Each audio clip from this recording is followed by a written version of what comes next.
Nationwide protest update. Ndigbo Shuns protest opens markets, demand unconditional release of Kanu. Exactly.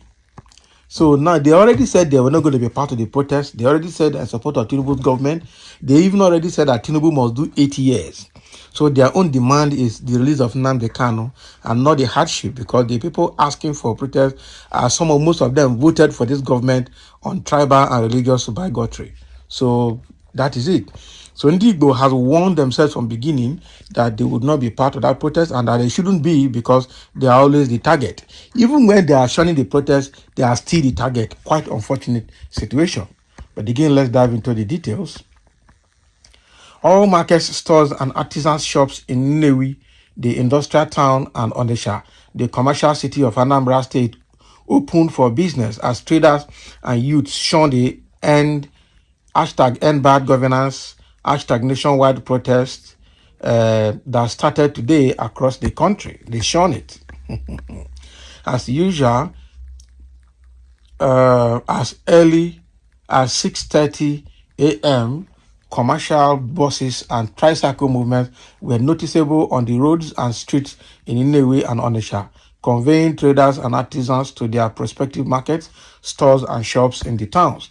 Ndigbo had severally made their opposition known, to the planned protest or 10 days of rage that started today.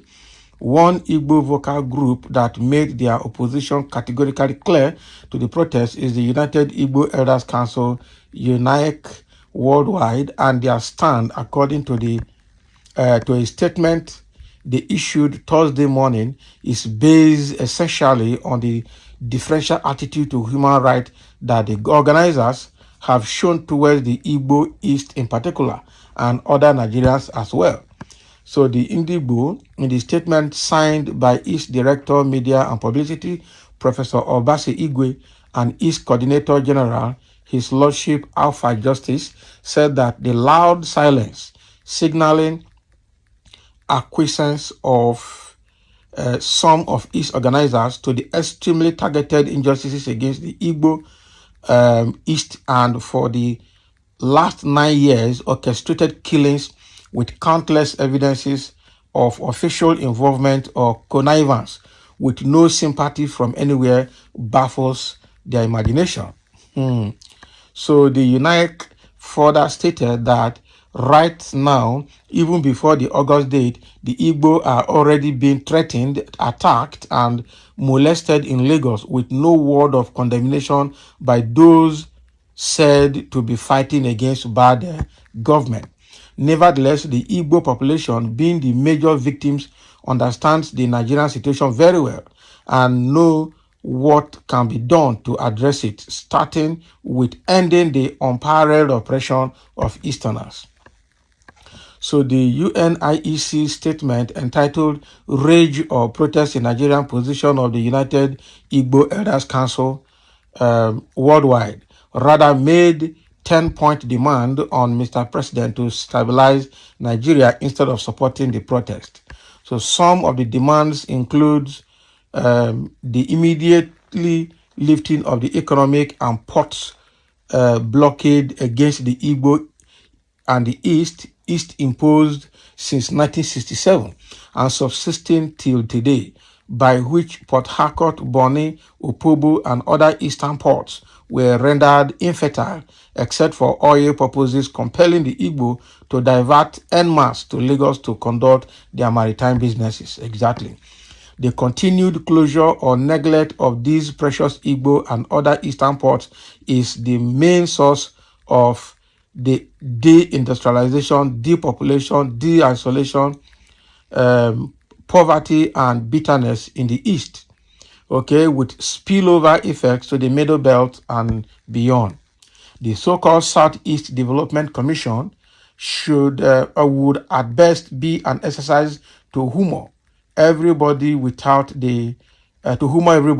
ports resuming their functionality for the Igbo and others. Now, insecurity in the Southeast in particular, provocative military exercises in dense civilian-built areas, unknown gunmen, phony wars against insurgency, Okay, importation and condonation of Fulanis and allied terrorists into farms, highways, and footpaths of the East, wreaking havoc. Illegal taxations and official robberies by armed personnel along the eastern roads were all orchestrated by your predecessor. So the Igbo are not at war with the federal government, and we demand that the orchestrated state of war organized by Buhari and his co-travelers be ended, together with the policies supporting it. So to return the East to peace and security. Pending their total and comprehensive reorganization, the underrepresentation of the Igbo in the army and other military security services would be addressed immediately with concessionary recruitment and promotion of the Igbo into the various echelons of command. Demolition of Igbo homes and businesses in Lagos and Abuja should end forthwith, and appropriate compensations paid to victims. The lands were lawfully acquired, and the accruing taxes and other payments already in state government and federal coffers, and nobody ought suddenly be inventing a right-of-way policy so to just be destroying the right to life, property, and justice. These organized demolitions have never happened anywhere in history apart from Nazi Germany, in which all manner of laws and pretext were invented to deprive the Jews of their property. So as a matter of urgency, the federal government should purge the farms and forests of the east and middle belt of the Fulanis and allied terrorists masquerading as headers, and pursue a policy of return to their ancestral homes of those unlawfully expelled from them into IDPs camps, together with compliance with states' anti-open grazing laws.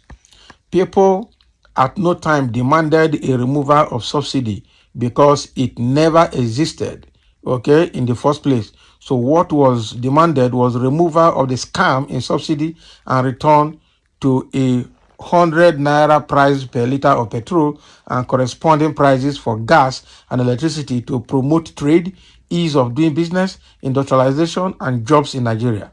The Igbo completely align with these demands. The high fuel cost, together with farm invasions and kidnappings, are the major cause of escalating food prices in Nigeria, and that is true.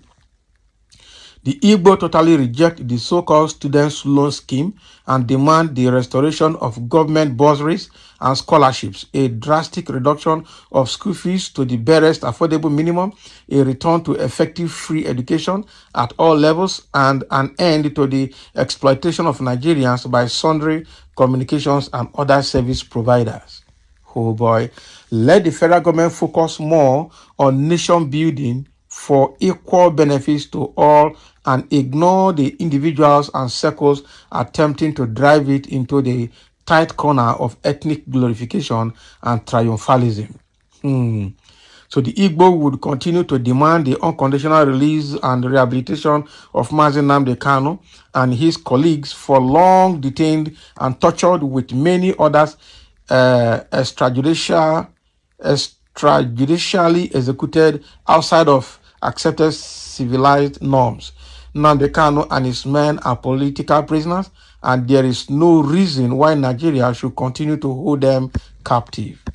Finally, the Igbo demand the immediate restructuring of the country to liberate her ethnic nationalities, including the Hausa, reduce cost of governance, establish new and viable poles of development other than the Lagos Western axis, and trigger healthy competitive mutual emulation between viable regions.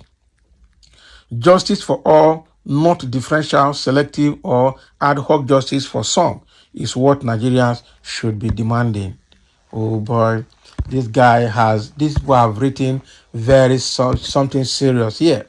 And what we see here is that these demands are actually what should have been articulated inside this End Bad Governance in Nigerian protest and the Day of Rage protest. That is it. So the guys have said, we are not part of this protest. This is our demand if you want peace in Nigeria and if you want things to happen very well.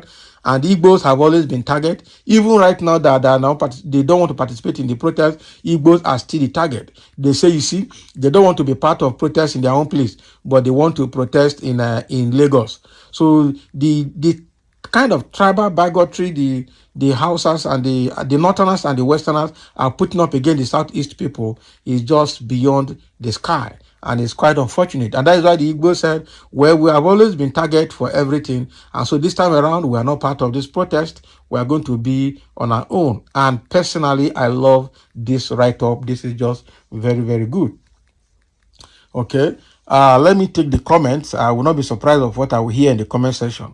And somebody saying, can someone see their plan just to destroy Lagos? Why would they insist on protesting in Lagos but desist in their home states? Can you imagine? So the question is, the problem they're having in Lagos, are they having it in their home place? The problem that is happening in Nigeria, is it not in their home place? They are telling you that we have always been the target. Even when the Igbos are saying they will not be part of the protest, Bayo Nanoga and the APC government are already blaming Peter Obi, blaming the obedience, blaming the Southeasterners for, orchestrating the protest because Peter Obi did not win election. That is the narrative of Bayo Nanoga and all the people supporting Tinubu. Okay, and how can you see why they are saying to stay away? Because even during the elections in 2023 presidential election, the Igbos were the target in Lagos and other places, destroying their properties and putting up things against them. So they're saying, well, we will not be part of the protest, so be it. And even when they say they are not going to be part of the protest, somebody is still blaming them for not being part of the protest, saying, well, the CEC, they want to destroy Lagos, but they don't want to destroy their own place. What will the Igbo do in this country that will look good before anybody? Only God knows.